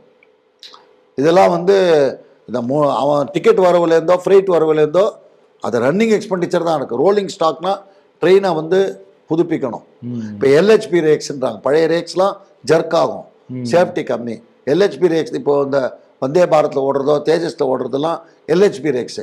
எல்லா ட்ரெயினுக்கும் எல்ஹெச்பி ரேட்ஸ் கொண்டு போகிறாங்க, எல்ஹெச்பி ரேட்ஸ். ஸோ இப்போ லேட்டஸ்ட்டாக பெங்களூர் சென்னை, ஹைதராபாத் சென்னை, பூனா பாம்பே, பூனா ஹைதராபாத்துக்கு ஹை ஸ்பீட் ட்ரெயின்ஸ் கொண்டு போகிறாங்க. அது எப்படின்னா அப்போது அதுக்கு தனி டெடிக்கேட்டட் லைன் போடணும். இது ஒரு வருஷத்தில் வராது, இது பாலிசி அனௌன்ஸ்மெண்ட்டு. இதுக்கான ஒதுக்கீடு இப்போ இருக்காது. புரியுறதா நான் சொல்கிறது? புரியுது. இது ஒதுக்கீடு மேபி அது ரயில்வே மினிஸ்ட்ரி வில் டிசைட். அந்த பாலிசி இதை இப்போ தானே சொல்லியிருக்காங்க. அதுக்கான லைன் முதல்ல அந்த டைரக்ஷன்ல போறதுக்காக அந்த இப்போ நான் சொன்னேன் இல்லையா, கொள்கை இந்த வருஷம் முடிச்சாச்சு. நெக்ஸ்ட் இயர்ல இதுக்கான ஒதுக்கீடு நீங்க பார்க்கலாம். அப்ப நெக்ஸ்ட் இயர்ல இந்த ஒதுக்கீடு பார்க்கலாம். இது நமக்கு ஒன்றும் புரியும். என்னப்பா அது ஏதோ ரயில்வே லைனுக்காக ஒரு 10,000 கோடி ஒதுக்கியிருக்காங்க அப்படிதான் நமக்கு தெரியும். ஆனா அது வெளியில வரும்போது பார்க்கணுமே, பிரம்மாண்டமா இருக்கும். 2 ஹவர்ல பெங்களூர் போறதை நீங்க கற்பனை பண்ணி பார்க்க முடியுமா? காரில் போனால் அங்கே ஹோசூர்லேயே நின்றுடுவீங்க. அப்புறம் அங்கே உள்ளே போகிறதுக்கு 2 மணி நேரம் ஆகும். இல்லை ஏர்போர்ட்டில் போனால் ஏர்போர்ட்லேருந்து பெங்களூரில் போகிறதுக்கு 2 மணி நேரம் ஆகும். டிராஃபிக் ஜாமில் தவிக்கணும். ஏர்போர்ட் போகிறதுக்கு 1 மணி நேரம் ஆகிடுமே. ஏர்போர்ட் போகிறதுக்கு 1 மணி நேரம் ஆகிடும். ஆமாம், அங்கே போய் உங்களுக்கு எல்லாம் அந்த ஃபார்மாலிட்டிஸ் முடிச்சு உள்ளே போகிறதுக்கு அதுக்கு ஒரு 3 மணி நேரம் வச்சுக்கணும். ஆமாம், சென்னையிலேருந்து பெங்களூர் போகிறதுக்கோ பெங்களூர் சென்னை யாருமே ஃப்ளைட்டில் போகிறது இல்லை. எல்லோரும் ட்ரெயின்லேயோ இல்லை கார்லேயோ தான் வராங்க, பஸ்லேயோ தான் வராங்க. அந்த ரோடையும் இப்போது 4 hours ரோடு ஏதோ போட்டுட்ருக்காங்க. ஸோ இந்த எக்ஸ்பிரஸ்வேஸ் முன்னாடி இப்போது நீங்கள் பார்த்தீங்கன்னா இந்த ரோடுவேஸ்லாம் நிறைய ஒதுக்கியிருந்தாங்க முன்னாடிலாம். அது இதுவும் எப்படி நான் கான்செப்ட் கண்டினியூட்டி ஆஃப் பட்ஜெட்காக சொல்ல வரேன். நீங்கள் 2008-2006 பட்ஜெட்லாம் பார்த்தீங்கன்னா 55,000 crores 1 lakh crores ரோடுக்காக ஒதுக்குவாங்க. இப்போ அந்த ஒதுக்கீடே குறைஞ்சிடுது. ஏன் குறைஞ்சிடுதுன்னா ஒன்லி கிராமத்து ரோட்ஸ்க்கு தான் ஒதுக்கீடு ரொம்ப கம்மியாக இருக்கும். 2,000 கோடி 5,000 கோடி தான் இருக்கும். என்னக்கா அதுக்காக ரோடே இல்லையாண்ணா? அப்படி இல்லை. இப்போ பில்ட் ஆப்ரேட் டிரான்ஸ்ஃபர்னு ஒன்று வருது. தனியார்கிட்ட கொடுத்துட்றாங்க. தனியார் பில்ட் பண்ணி ரோடை மெயின்டைன் பண்ணுவான். டோல் இஸ் பீங் உங்களுக்கு போனால் தெரியும், எங்கே போனாலும் டோல் கலெக்ட் ஆகுது. அதுவும் ரோடை இந்த அமைச்சர் நிதின் கட்கரி வந்தப்போ ரொம்ப அற்புதமாக அது எவ்ரி கிலோமீட்டர் 37,000 கிலோமீட்டர் ஸ்ட்ரக்சர் லே பண்ணலாம் சொல்லியிருக்காரு. இன்னும் இப்போ ஜிபிஎஸ் சிஸ்டம் வரப்போகிறது. டோல்லாம் எடுத்துகிட்டு போகிறாங்க. டோல்லாம் ஃபாஸ்டேக் பெரிய டிரான்ஸ்பரண்ட் ஃபாஸ்டேக் டிரைவிங்க. அதுக்கு அடுத்த நிலை என்னன்னா டோல்லாம் எடுத்துகிட்டு போகிறாங்க. ஜிபிஎஸ் ட்ராக் பண்ணி நீங்கள் அந்த ரோடில் எவ்வளோ கிலோமீட்டர் போனீங்களோ அந்த கிலோமீட்டருக்கு தக்கவாறு அதுவே எடுத்துக்கும் ஃபாஸ்டேக்லேருந்து. அது வரப்போகிற அது பல இப்போது ஒரு புது சிஸ்டம் வருதுன்னா எக்ஸிஸ்டிங் சிஸ்டம் ரெசிஸ்டன்ஸ் இருக்கும். ஏன் ரெசிஸ்டன்ஸ் இருக்கும்? இப்போ டோல் ஆப்ரேட்டர்ஸ் தான் பல ஆதாயங்கள் இருக்கும். உங்களுக்கு நான் வெளிப்படையாக சொல்ல விரும்பலை. ஆமாம். அந்த டோலில் பல ஆதாயங்கள் இருக்கும். டோலில் சில கலெக்ட் ஆகும், சில அன்அஃபிஷியலாக கலெக்ட், இதெல்லாம் இருக்கும். இதெல்லாம் ஜிபிஎஸ் முறையில் பூர்ணமாக ஒன்றுமே லூப்போலே இருக்காது, மேனிப்புலேட்டே பண்ண முடியாது. அது வரத்துக்கு கொஞ்ச நாளாக வந்துடும், கூடிய விரைவில் வந்துடும்.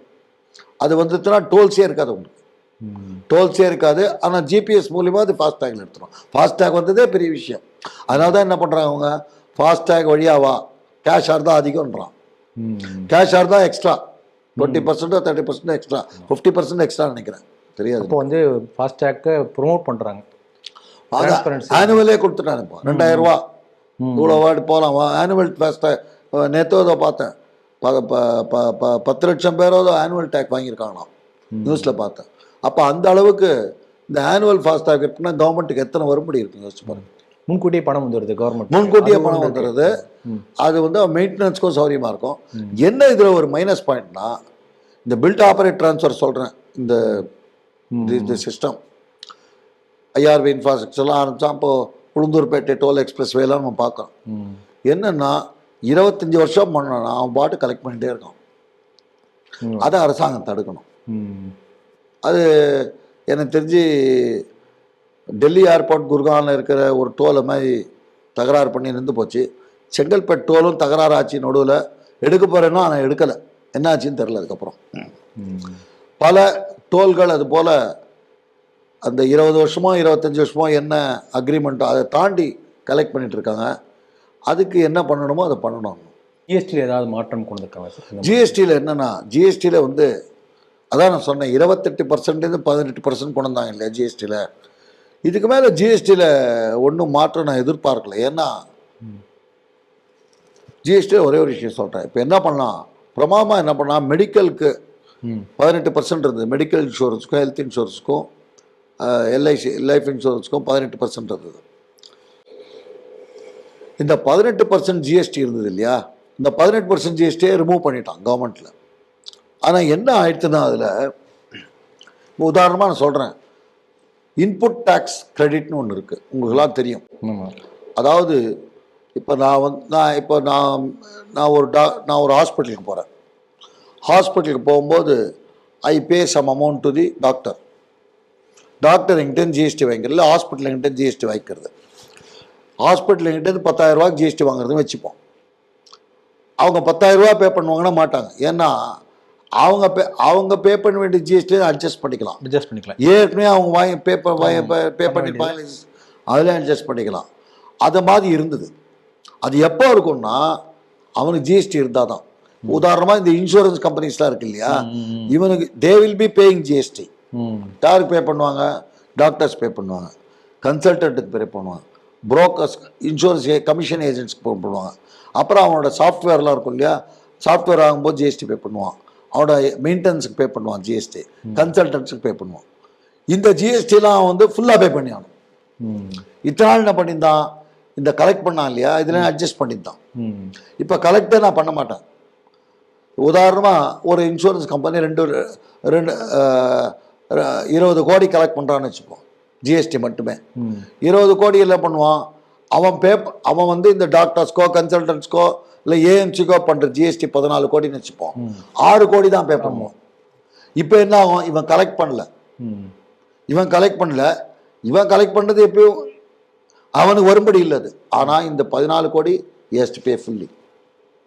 ஸோ இந்த மெடிக்கல் இன்சூரன்ஸ் கம்பெனியும் இந்த இன்சூரன்ஸ் கம்பெனிலாம் கவர்மெண்ட்டை கேட்டாங்க.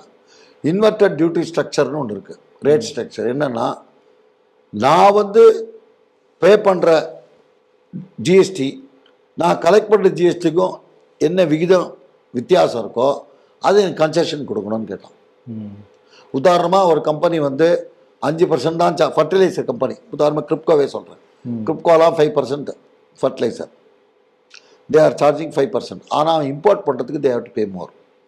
ஒரு எம்ஓபி யூரியாவோ இல்லை ஒரு கிரானைட் யூரியாவோ இம்போர்ட் பண்ணால் தே ஹேவ் டு பே அதிகம், 18% பே பண்ணணும், ஐஜிஎஸ்டி 5% வரும். ஸோ இது வந்து 5%, அது 10%, இதோட அது அதிகமாக இருக்கும். அதனால் என்ன சொல்கிறான், எனக்கு நான் கலெக்ட் பண்ணுற ஜிஎஸ்டி கம்மி, நான் பே பண்ணுற ஜிஎஸ்டி அதிகம், இதுக்கு எனக்கு ஒரு சலுகை கொடு. அதுவும் இந்த வாட்டி சேம்பர் ஆஃப் காமர்ஸ்லாம் கேட்டிருந்தாங்க. அதுவும் வரல. அது ஒரு எதிர்பார்ப்பு இருந்தது, அதுவும் இது வரல. அதனால் மெடிக்கல் மேபி அது வரலாம் இந்த ஃப்யூச்சரில், அது எதிர்பார்க்கிறேன். இது ஜிஎஸ்டி ரிஃபார்ம் நம்ம எதிர்பார்க்கலாம். மற்றபடி ஜிஎஸ்டி ரிஃபார்ம்லாம் மோரார்லெஸ் ரொம்ப நல்லா போயிட்டுருக்கு. சீரமைஞ்சிட்டு சின்ன சின்ன சாஃப்ட்வேரில் அது இது பண்ணலாமே தவிர பெருசாக ஒன்றும் ஜிஎஸ்டி ரிஃபார்ம்ஸ் நான் எதிர்பார்க்கல. இட் ஹாஸ் மெச்சூர்ட் மோரார்லெஸ் இந்தியாவில். இந்த பங்கு சந்தை சொல்கிறாங்க இல்லையா, செக்யூரிட்டி, இந்த இப்போ பங்கு வந்து இந்த future and option, future and options தான். அது என்ன சூதாட்டம் சொல்கிறாங்களே சார், அந்த மாதிரி அது எப்படி? அது அப்படி சில பேர் சொல்கிறாங்க, ஸ்பெகுலேஷன்றாங்க. அதாவது ரெண்டு விஷயம் இருக்குது இதில். பங்குச்சந்தையில் கேஷ் மார்க்கெட்னு இருக்கு, நான் cash market, derivatives market. Cash மார்க்கெட்னா நான் என்கிட்ட இப்போது இன்றைக்கி நான் ஒரு 100 ரூபா கொடுத்து ஒரு சேல் ஷேரோ ஸ்டேட் பேங்க் ஆஃப் இந்தியா 1200 ரூபா இன்றைக்கி State Bank of India share வாங்கணும்னா அந்த நான் இன்றைக்கி வாங்கினேன்னா நாளைக்கு அக்கௌண்ட் டிமேட் அக்கௌண்ட்டு கிரெடிட் ஆகிடும். நான் பணம் இருந்தால் தான் என் புரோக்கரே வாங்குவான். T+1 பேர் இப்போலாம். T+1னா டிரான்சாக்ஷன் டே ப்ளஸ் ஒரு நாள்லையோ 2 நாள்லையோ செட்டில்மெண்ட் பண்ணி ஆகணும். நான் என் புரோக்கர் என் அக்கௌண்ட்டில் கிரெடிட் இருந்தால் தான் வாங்குவார். சில புரோக்கர் என்ன பண்ணுறாங்க, ஜியோஜிட் செக்யூரிட்டியோ மோத்தலையாலோ மார்ஜின் கொடுக்குறாங்க. நீ வச்சுக்கோப்பா 20% நீ கொடுத்தா போகிறோம், ஆனால் நீ 3 நாளில் செட்டில் பண்ணுன்றான். அது எதுக்காக கொடுக்குறேன்னா நீ 3 நாட்களில் வாங்கி வித்துருன்றான். இன்றைக்கி வாங்கு, ஒரு ஸ்டேட் பேங்க் சார் நீ 1000 ரூபாய்க்கு வாங்கு, 1200 ரூபாய்க்கு வித்துரு, இன்றைக்கே வித்துரு. இல்லை நட்டத்துக்கோ ஏதோ ஒன்று நீ வாங்கி ஸ்கொயர் ஆஃப் பண்ணன்னா நீ பூரா பணத்தையும் நீ கொடுக்குவானோ. ஆனால் டெலிவரி எடுக்கணும்னா நீ ஃபுல் அமௌண்ட் பே பண்ணணுன்றான். இது cash market. So futures market, derivatives மார்க்கெட்னா ஃபியூச்சர்ஸ் அண்ட் ஆப்ஷன்ஸ் இருக்குது. ஒரு ஸ்டேட் பேங்க் ஆஃப் ஷேர் இன்றைக்கி 1000 ரூபாயில் இருக்குது, 3 மாதம் கழிச்சு 1200 ரூபா போகும், 1300 ரூபா போகும்னு மார்க்கெட்லேயே அதுக்கு ஒரு ரேட் இருக்கும். எதிர்பார்ப்பு 60 days option, 90 days futures. Nifty இப்போ நிஃப்டி இல்லை பாம்பே பிஎஸ்சி இண்டெக்ஸ் இருக்கு இல்லையா, ஸ்டாக் மார்க்கெட் இண்டெக்ஸ். இந்த ஸ்டாக் மார்க்கெட் இண்டெக்ஸ் வந்து இன்ன ரேட்டுக்கு போகும், இன்னைக்கு இன்ன ரேட்டில் இருக்குது. 90 daysல சில பேர் இறங்கினா அது வந்து புட் ஆப்ஷன் பேர். நான் ஏறும்னு எதிர்பார்ப்பு இருந்தால் அது பேர் கால் ஆப்ஷன், வாங்கிறது. ஏறும்னு எதிர்பார்த்தா வாங்குவேன், இறங்கும்னு எதிர்பார்த்தா நான் 100 ஷேர் விற்பேன். அது பேர் புட் ஆப்ஷன். 3 மாதம் கழிச்சு எப்படி இந்த புட் ஆப்ஷனோ கால் ஆப்ஷனோ அதுக்கு ஒரு ரேட் இருக்கும்.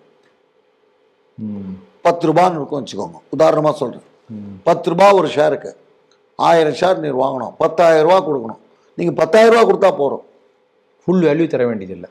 வேல்யூ நோஷனல் அவ்வளோதான். புரியுது. ஏன்னா நீங்கள் ஷேரை வாங்க போகிறதில்ல, ஷேரை விற்க போகிறதில்ல. ஆனால் அந்த 100 ஷேரோ 1000 ஷேரோ அந்த குறிப்பிட்ட பீரியடுக்கு மட்டும்தான், ஆனால் அந்த பீரியட் முடிக்கும் போது நீங்கள் முடிச்சாலும் அதுக்கான நஷ்டமும் அதிகமாக வரத்துக்கு வாய்ப்பு இருக்குது. அதனால் என்ன ஆகும், உங்கள்கிட்ட 1 லட்ச ரூபா இருந்தால் நீங்கள் 1 லட்ச ரூபா மதிப்பான ஷேர் கேஷாக இருந்தால் வாங்கலாம். இதே டெரிவேட்டிவாக இருந்தால் 1 லட்ச ரூபா வச்சுருந்து நீங்கள் 10 லட்சம் 20 லட்சத்துக்கு கூட நீங்கள் ட்ரேட் பண்ணலாம். அப்போ அது என்ன ஆகுது, அதிகமாக ஸ்டாக் மார்க்கெட்டில் மூவ் ஆகுது. அப்போ என்ன அர்த்தம், டெரிவேட்டிவ்ஸ் முன்னாடியே இருந்தது சார், பத்லான்ற பேரில் வேறு மாதிரி இருந்தது. பாம்பே ஸ்டாக் எக்ஸ்சேஞ்சில் பத்லான்னு கொடுப்பாங்க. பத்லானா என்னென்னா, இந்த ஸ்டாக் வாங்குறியா, உனக்கு பத்லானா லோன்னு பேர், இன்டைரக்ட் லோன். உனக்கு நான் இவ்வளோ தரேன்னு வாங்க, நீங்கள் பணம் கொடுக்குவானா, இன்ட்ரெஸ்ட் மட்டும் கொடுக்கணும். பத்லா 1 மாதம் கழிச்சு முடியும். இப்போ ரிலையன்ஸ் ஷேர் நீங்கள் வாங்குறீங்க, ரிலையன்ஸ் ஷேர் வந்து ஒரு 10 லட்ச ரூபாய்க்கு வாங்குறீங்க, 1 லட்சம் நீங்கள் கொடுத்தா போகிறோம், 9 லட்சம் பத்லாக்காரன் கொடுத்துருவோம். ஆனால் அதுக்கான இன்ட்ரெஸ்ட் ரேட்டை நீங்கள் கொடுக்கணும். 3 மாதம் கழிச்சு அதில் 1 மாதம் கழிச்சு அது 1 லட்சம் ஷேர் நீங்கள் வாங்குறீங்க இல்லையா, 2 லட்சம் போச்சுன்னா உங்கள் ப்ராஃபிட் நீங்கள் எடுத்துக்கலாம், இன்ட்ரெஸ்ட் கொடுத்துட்டு வந்துடலாம். அந்த பத்லா வந்து ரொம்ப அன்அஃபிஷியலாக இருந்தது, அதை அஃபிஷியலாக கொண்டுட்டான். இப்போ ஸ்ட்ரக்சர்ட் ஆகிட்டு. இப்போ ஃபியூச்சர்ஸ்னால் இதான் ரேட்டு, ஒரு ஷேருக்கு இவ்வளோ ரேட்டு, மார்க்கெட் ட்ரிவன், எல்லாமே மார்க்கெட் ட்ரிவன். அதனால் இது வந்து சூதாட்டம் சொல்கிறதோட ஸ்ட்ரக்சர்ட் ஸ்பெகுலேஷன். அதாவது இந்த இன்னைக்கு எப்படி இருக்குது மார்க்கெட்டு, ஓகே ஏர்டெல் ஐபிடிவி வந்திருக்கானா, ஏர்டெல் ஐபிடிவி வந்திருக்கான், ஏர்டெல் வந்து ரேட் ஏற்றிருக்கான், என்ன சப்ஸ்கிரிப்ஷன் ரேட் ஏற்ற போகிறான். ஓகே, இப்போ இன்றைக்கி மேஜர் பிளேயர்ஸ் யார், ஏர்டெல்லும் ரிலையன்ஸ் தான். இப்போ ஏர்டெல் 15% ஏற்ற போகிறான்னு நியூஸ் வந்திருக்கு. ஏர்டெல் ஏற்றினா ஜியோவும் ஏற்றுவாங்க, 2 பேரும் ஏற்றுவாங்க. உடனே என்ன ஆகுது, ஏர்டெல் தான் இப்போ மார்க்கெட்டில் இருக்குது, ஜியோ இன்னும் மார்க்கெட்டில் வரல. It's part of Reliance. சரி, ஏர்டெல் பங்காப்பா, ஏர்டெல் வேலை ஏற்ற போகிறான்பா, சரி 3 மாதத்துக்கு நம்ம ஃபியூச்சர்ஸ் வாங்கிப்போம் அப்படின்னு ஒரு கணக்கு பண்ணி வாங்குறது. புரியுது. கணக்கு பண்ணி வாங்க. ஸோ கண்ணை மூடின்னு வாங்குறது இல்லை, ஒரு எதிர்பார்ப்பை நோக்கி வாங்குறது இல்லை. இப்போது உதாரணமாக இந்த வெனிசுலா எடுத்தான் இல்லையா, இப்போது வெனிசுலாவில் இப்போ யூகே எடுத்தான், யூஎஸ்ஏ எடுத்தான் இல்லையா, அதில் என்ன சொல்கிறாங்க, அவ்வளோ க்ரூட் ஆயில் க்ரூட் ரிஃபைன் பண்ணணுமா, இந்தியன் ரிஃபைனரிஸ் தான் வரும்ன்றாங்க. இந்தியன் ரிஃபைனரிஸ்க்கு வரும்னா ரிஃபைன் பண்ணுறதுக்கு இந்தியாவில் என்ன டீல் போட போகிறான், இந்தியா ஆயில் வாங்க போகிறான், ஆனால் ரிஃபைனரிஸ் நம்மள்கிட்ட வரும். அது யார்கிட்ட இருக்குது, ஒருத்தனை கெப்பாசிட்டி இந்தியன் ஆயில்கிட்ட இருக்குது, பாரத் இருக்குது, ரிலையன்ஸ்கிட்ட இருக்குது. அப்போது அது வரும்ன்ற எதிர்பார்ப்பில் நீங்கள் ரிலையன்ஸ் ஷேர் வாங்கி வைக்கலாம் இல்லையா. புரியுது. ஸோ ஒரு அன்கன்ஃபார்ம் நியூஸ் வரும், இல்லை கன்ஃபார்ம் நியூஸாகவும் இருக்கலாம், ஆனால் அது எப்போ ஃபர்டிஃபை ஆகும் தெரியாது. அதை அந்த நியூஸை வச்சுட்டு நம்ம வந்து 90 days கணிப்புன்னு சொல்லுவாங்க. கணிப்பு, அந்த கணிப்பு கரெக்டாக யோசனை பண்ணி வாங்குறது. ஃபியூச்சர் எப்பயே வாங்குறோம். அது பொய்த்தும் போகலாம்,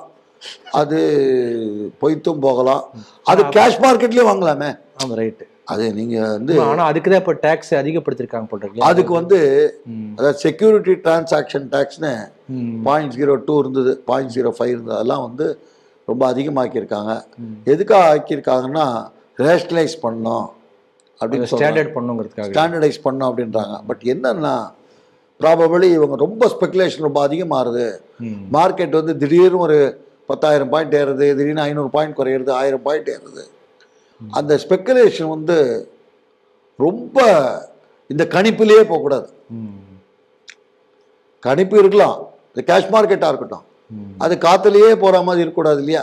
கையில் விரலுக்கு தகுந்த வீக்கம்னு சொல்லுவோம், விரலுக்கு தகுந்தான் வீக்கம் இல்லாமல் அது பாட்டுக்கு your building castles on the ஏர்னு சொல்லுவோம். அதே மாதிரி காற்றுலேயே மாளிகை கட்டுற மாதிரி கட்டி ஒரு நாளைக்கு பலூன் வெடிச்சிட்டுறா என்ன பண்ணுறது, அந்த மாதிரி ஆகக்கூடாதுக்காக ஒரு கண்ட்ரோல் பண்ணுறதுக்காகவும் வரும்படி வரணும். அதே சமயத்தில் அதுக்காக போட்டிருக்காங்க. இது ஏன் போட்டாங்கன்னு பின்னணி தெரில, போக தெரியும். அதனால தான் அன்றைக்கி என்ன ஆகிடுது, பட்ஜெட் வந்த அன்றைக்கி நீங்கள் பார்க்கலாம், 11 மணிக்கு பட்ஜெட்டு, 1 மணிக்கு ஸ்டாக் மார்க்கெட் 500 பாயிண்ட் 1000 பாயிண்ட் குறைஞ்சது அன்றைக்கி. இதுதான் காரணம். குறையறதுக்கு வேறு ஒரு லாஜிக்கலான காரணமே இல்லை. ஏன்னா வரி விகிதம் எதுவும் கூடலை, மார்க்கெட்டில் பேட் நியூஸ் எதுவுமே இல்லை. பட்ஜெட்டில் எல்லாமே பாசிட்டிவ் நியூஸ் தான். ரிஃபார்ம்ஸை அதாவது மார்க்கெட் எப்பயும் எப்படி ரியாக்ட் ஆகும்னா ரிஃபார்ம்ஸ் கண்டினியூ பண்ணணும். பாப்புலிஸ்ட் பட்ஜெட்டாக இருக்கக்கூடாது. பாப்புலிஸ்ட் பட்ஜெட்டாக இருந்தால் அரசியலுக்கு கொண்டாட்டம், ஆனால் மார்க்கெட்டுக்கு அது பிடிக்காது. Market will always look for reforms and continuation of reforms. முதல் கேபிட்டல் எக்ஸ்பெண்டிச்சர் எவ்வளோ இன்வெஸ்ட் பண்ண போகிறான், எம்எஸ்எம்இ எவ்வளோ அதை பூஸ்ட் பண்ண போகிறான், ரயில்வேஸ்க்கு எவ்வளோ அலோகேட் பண்ணுறான், இதுதான் மார்க்கெட் பார்க்கும். அதனால் அப்படி பார்க்கும்போது இந்த பட்ஜெட் நல்லா இருக்குது, நல்ல பட்ஜெட் தான். ஆனால் மார்க்கெட்டுக்கு வந்து இந்த எஃப்என்டோன்னு பார்த்த உடனே நம்ம நேரம் அடிமடியிலே கை வச்சிட்டாரையா அப்படின்னு அது ஒரு நீஜர் ரியாக்ஷன். ஆனால் என்ன ஒரு அதிர்ஷ்டம்னா சண்டே அன்னைக்கு ஆச்சுது, 1ஆம் தேதி சண்டே அன்னைக்கு ஒர்க்கிங் இல்லையா, ஒர்க்கிங். அது பட்ஜெட்டாக ஸ்பெஷல் சிஸ்டம் வச்சான். அன்னைக்கு மார்க்கெட் விழுந்தது. அடுத்த நாள் வந்து யூஎஸ்ஏவோட ட்ரேட் டீல் அனௌன்ஸ் ஆன உடனே இது அப்படியே ரிவர்ஸ் ஆகிடுச்சு, நீங்கள் பார்க்கலாம்.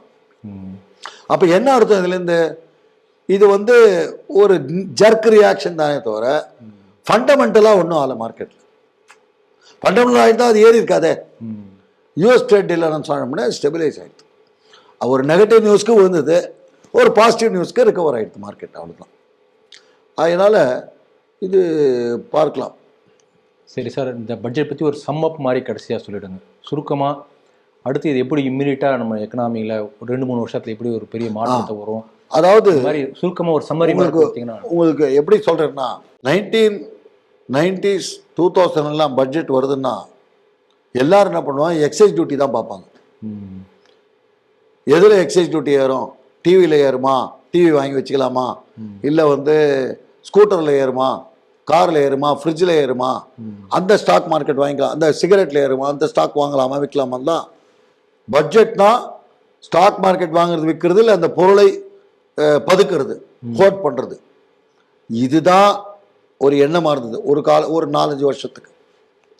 இந்த சர்ப்ரைஸ் எலிமெண்ட்டே இல்லை இன்கம் டேக்ஸ் வரி குறையுமா கூடுமா, இதெல்லாம் ஸ்ட்ரீம்லைன் பண்ணி ரொம்ப சீராக போயிடுது. இப்போ நம்ம வீட்டில் வரவு செலவு பண்ணுறோம், மாதம் நீங்கள் பண்ணுவீங்க, இல்லை வருஷம் பண்ணுவீங்க. அதில் ஒரு சர்ப்ரைஸ் எலிமெண்ட்டே இருக்காது. உங்களுக்கு எதிர்பார்த்து எல்லாமே பிளான்டாக தான் இருக்கும். திடீர்னு ஒருத்தர் போய் வீடு வாங்க முடியாது. வீடு வாங்கினா கூட you will plan, even if it's investment 50 lakhs 80 lakhs 1 crore what ever it is, நீங்கள் பிளான் பண்ணி தான் பண்ண முடியும். அந்த சர்ப்ரைஸ் எலிமெண்ட்டை முதல்ல பட்ஜெட்லேருந்து ரிமூவ் பண்ணாங்க. அது ஒரு பெரிய விஷயம் எனக்கு. உதாரணமாக நான் சொன்னேன், ஜிஎஸ்டி இந்த 28-18 இப்போ கொண்டு வந்துருக்கலாமே, ஆனால் கொண்டுறாம. ஏன்னா அவங்க they wanted GST to increase. மார்க்கெட்டில் ஜிஎஸ்டி இன்க்ரீஸ் ஆகணும் தான் பண்ணாங்க. ஸோ இந்த ரீதியில் பார்க்கும்போது வருங்காலத்தில் நான் என்ன எதிர்பார்க்கணுன்னா, பட்ஜெட்டில் இப்போ டெட் சைஸ் இருக்கு இல்லையா, அந்த 55% 56% இருக்குது, அது 50% ஆகும். ரெண்டாவது ஜிடிபியோட இந்த ஃபிஸ்கல் டெபிசிட் சொன்ன பற்றாக்குறை 3.5%லேருந்து 3.25% ஆகிறதுக்கு வாய்ப்பு இருக்குது. அதே மாதிரி 2030-31 will be third in the world ஜிடிபியில். செகண்ட் ரொம்ப கஷ்டம். ஏன்னா சைனா எங்கேயோ இருக்கு மேலே, அதுக்கு மேலே யூஎஸ் எப்படி தான் பண்ணுறாங்க யூஎஸ்ன்னு தெரில, எங்கேயோ இருக்கு யூஎஸ். ஸோ ஆஃப்டர் சைனா நம்ம வர வாய்ப்பு, ஆஃப்டர் சைனா வந்துடும். ஜப்பான் இருக்கு அடுத்தது, அப்படி ஜப்பானை தள்ளி ஜப்பானை ஓவர்டேக் பண்ணி நம்ம வரத்துக்கு வாய்ப்பு இருக்குது. ப்ரொவைடட் சேம் பொலிட்டிக்கல் வில் இருக்கணும். பொலிட்டிக்கல் ஸ்டெபிலிட்டி, பொலிட்டிக்கல் ஃபியூச்சர், இதெல்லாம் நீங்களே புரிஞ்சுப்பீங்க நான் சொல்கிறது என்னென்னா. இப்போ இந்த பிரதம மந்திரி, ஏன்னா அவருக்கு தம் மேலே கான்ஃபிடன்ஸ் இருக்குது. இதுக்காக நமக்கு ஓட்டு போடல மக்கள். விக்சித் பாரத், சப்கா சாத் சப்கா விகாஸ் சொல்கிறோம், அதுக்காகவும் டெவலப்மெண்ட்காகி தான் போடுறாங்க. நம்மளோட நாட்டு மேலே இருக்க அந்த வளர்ச்சி, இதை பார்த்து தான் மக்கள் ஓட்டு போடுறாங்களே தவிர இந்த ஒரு வரி ஏற்றக்கோ இறக்காத்தோ பார்த்து போடல. உங்களுக்கே பார்க்கலாம், மிடில் கிளாஸில் ரொம்ப இல்லையே, மிடில் கிளாஸ் ஏமாந்து போயிட்டாங்களேன்னா, ஆனால் கூட மிடில் கிளாஸ் தான் சப்போர்ட் பண்ணுறாங்க இந்த என்டிஏ ஆட்சிக்கு. உங்களுக்கே தெரியும், நார்த்லேயும் சரி சவுத்லேயும் சரி. அதனால் இந்த வளர்ச்சி திட்டங்கள் இன்னும் தொடரும். ரயில்வேஸ் பார்க்கலாம், ரயில்வேஸ் இன்னும் இப்போது இந்த 5 காரிடார் அனௌன்ஸ் பண்ணியிருக்காங்க இல்லையா, இது இன்னும் 5-10 ஆகலாம், 15 ஆகலாம் ஸ்லோவாக. இந்த ரயில்வே ட்ராக்ஸ்லாம் ஃபுல் கவச் வந்துடும். ஃபுல் கவச் வந்த அப்புறம் ரயில்வே இந்த ட்ராக் இந்த 7,500 கோடி 7,500 crores they are allocated for track upgradation. அந்த ட்ராக் அப்கிரேடேஷன் வந்தால் நீங்கள் பார்க்கலாம் 8 ஹவர்லேயே போகலாம் திருநெல்வேலிக்கு. இங்கேருந்து இதே வந்தே பாரத் 7 ஹவர் 6 ஹவர்லேயே போயிடலாம். இப்பயே திருச்சிக்கு என்ன 6 மணிக்கு எடுத்து 10 மணிக்கு போயிடுறாங்க இல்லையா, அதெல்லாம் 8 மணி ஆகிடும். 8-8:30 மணிக்கு போகிற மாதிரி இருக்கும், 2.5-3 மணி நேரத்தில். அது காரணம் இந்த ரயில் ட்ராக்ஸ் அப்கிரேட் ஆகும். அது மாதிரி ஃபைனான்ஷியல் சிஸ்டம் ரொபஸ்ட் ஆகும், எல்லாமே ஈஸ் அவுட் ஆகும். இது ப்ரொவைடட் இதே வளர்ச்சி இருக்கணும், இதே மாதிரி கண்டினியூ ஆகும். எதிர்பார்ப்போம். அதே மாதிரி இன்னொரு விஷயம் நான் சொல்ல விரும்புகிறேன். இந்த ஸ்டேட் கவர்மெண்ட் பட்ஜெட் பார்க்குறோம். ஸ்டேட் கவர்மெண்ட் பட்ஜெட்டில் 3 விஷயம் major thing: VAT, stamp duty, excise duty. இந்த 3 தான். உங்களுக்கு தெரியும், எக்ஸைஸ் டியூட்டி இப்போ எதில் இருக்குன்னா, வேட்டும் எக்ஸைஸ் டியூட்டி எதில் இருக்குன்னா, பெட்ரோலுக்கும் அந்த சாராயத்து லிக்வருக்கும் தான் இருக்குது. ஐஎம்எஃப்எல்னு பேர், இந்தியன் மேனுஃபேக்சர் ஃபாரின் லிக்வர்னு இருக்குது. அதுக்கு 120% எக்ஸைஸ் டியூட்டி. ஸோ 35 ரூபான்னா கிட்டத்தட்ட 70 ரூபா. அப்புறம் மார்க்கெட்டிங் எக்ஸ்பென்ஸ்லாம் போக 120 rupees மார்க்கெட் ரேட் இருக்கும். I am not aware of it, but அப்ராக்சிமேட்டாக தெரியும். ஸோ இதில் அதே மாதிரி பெட்ரோலுக்கு வேட் இருக்குது. மெயின் வருமானமே ஸ்டேட் கவர்மெண்ட்டுக்கு இதுதான், வேட்டும் எக்ஸைஸ் டியூட்டி தான் மெயின் வருமானம். அதனால தான் டாஸ்மாக் எல்லோரும் பேசுறதுக்கு காரணம் இதுதான். ரெண்டாவது stamp duty is the major, அது நெக்ஸ்ட் மேஜர் வருமானம் ஸ்டேட் கவர்மெண்ட்டு. பட் ஸ்டேட் கவர்மெண்ட்டில் இந்த வாட்டி 14,000 ரூபா போன வருஷம் அலோகேட் பண்ணாங்க. எதுக்குன்னா மகளிர் உரிமை தொகைக்கு ஃப்ரம் தி ஸ்டேட்டு. இது சென்ட்ரல் கவர்மெண்ட்லேருந்து வர டெவல்யூஷன் ஆஃப் ஃபண்ட்ஸ்னால் சென்ட்ரல் கவர்மெண்ட்லேருந்து வர ஃபண்ட்ஸ் வந்து ஸ்டேட்டுக்கும் அலோகேட் ஆகும் இல்லையா, அதுலேருந்தும் எடுத்துக்கிறாங்க. இந்த ஸ்டேட் கவர்மெண்ட் வருமானத்துலேருந்து எடுத்துக்கிறாங்க. ஸ்டேட்டோட டெபிசிட் ஃபிஸ்கல் டெபிசிட் பார்த்தாலும் it is well with in control. நிறைய கடன் இருக்குன்றாங்க, வாஸ்தவம் தான், கடன் இருக்குதான். ஆனால் அது 28% or 27%. when we compare to other state it is far lesser.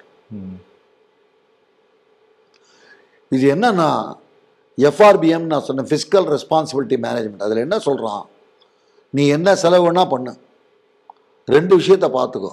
அது வந்து உற்பத்திக்கு போகணும்,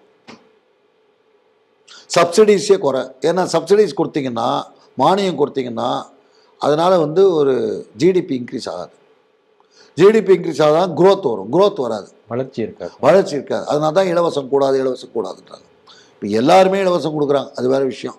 எந்த கவர்மெண்ட், NDA கவர்மெண்ட்டாக இருந்தாலும் சரி, இந்த கவர்மெண்ட் உங்களுக்கே தெரியும், டெல்லியில் வந்து ஃப்ரீ பஸ் எல்லாம் உண்டு, லேடிஸ்க்கெல்லாம் ஃபுல் ஃப்ரீ பஸ்ஸு, எல்லா பஸ்லேயும் ஃப்ரீ, கர்நாடகாலேயும் உண்டு. அதனால் இந்த கவர்மெண்ட் கொடுக்கல, அந்த அரசியலே பேச நம்ம எல்லாம் ஃப்ரீ பீஸ் கொடுக்கணும்னு. அதனால தான் அடுத்த வாரம் ஒரு சுப்ரீம் கோர்ட்டில் ஒரு ஹியரிங் வருது, ஃப்ரீ பீஸ் கொடுக்கலாமா கூடாதான்னு சொல்லக்கூடாதுன்னு சொல்லி ஒரு கோர்ட்டில் ஹியரிங் வருது. அது எவ்வளோ தூரம் ஆகும்னு தெரியல, ஏன்னா டூ ஷார்ட் எ பீரியட். இது ஓவர் எ பீரியட் எவால்வ் பண்ணணும். அந்த எலெக்ஷனோட ரூல்ஸில் தான் they have to change it. இப்போ ஃப்ரீ பீஸ் அனௌன்ஸ் பண்ணலாமா கூடாதுன்னு எல்லோரும் சேர்ந்தா முடிவு எடுக்கணும் அதுக்காக. அதனால் நம்ம நாட்டில் நல்லது நடக்கும்னு எதிர்பார்ப்போம். இன்னும் இதே மாதிரி தொடர்ந்து போனால் இந்தியா நல்ல ஜிடிபி குரோத்து, நீங்கள் சொல்கிற மாதிரி ஃபிஸ்கல் சர்ப்ளஸ் பட்ஜெட் வரட்டும் ஒரு காலத்தில், 2030 ஆட்டம் 40 ஆட்டம் ஏதோ ஒன்று. அது நம்மளோட ஃப்யூச்சர் ஜெனரேஷன்ஸ் பார்க்கட்டுமே, நம்மளால் பார்க்க முடியாட்ட கூட. அதெல்லாம் ரொம்ப சந்தோஷம். இந்த உங்களோட ப்ரோக்ராமுக்கு வந்து நான் ஏதோ யதா சக்தி யதா மதின்னு சொல்லுவோம், என்னோட மதிக்கு ஏற்ற அளவுக்கு, ஏதோ சிற்றறிவுக்கு ஏற்ற அளவுக்கு தெரிவித்தேன். ஏதோ குற்றம் குறை இருந்தால் என்னை மன்னித்தருள வேண்டும். ரொம்ப மகிழ்ச்சி ஐயா. இந்த CTV இந்த நிகழ்ச்சிக்கு பட்ஜெட் ஒரு சிறப்பு பார்வைன்னு தலைப்பு கொடுத்துருக்காங்க. ஆனால் இப்போ வந்து தலைப்பை மாற்றணும் போல இருக்குது. ஒரு எக்ஸ்பர்ட்டு வந்து பாமரனுக்கு புரிகிற மாதிரி சொல்லியிருக்கீங்க, ஒரு சாமானியனுக்கு தெரிகிற மாதிரி அந்தளவுக்கு எளிமைப்படுத்தி சொல்லியிருக்கீங்க ஒரு பெரிய கருத்தை. மிக்க மகிழ்ச்சி, நன்றி. ஆமாம் சார்.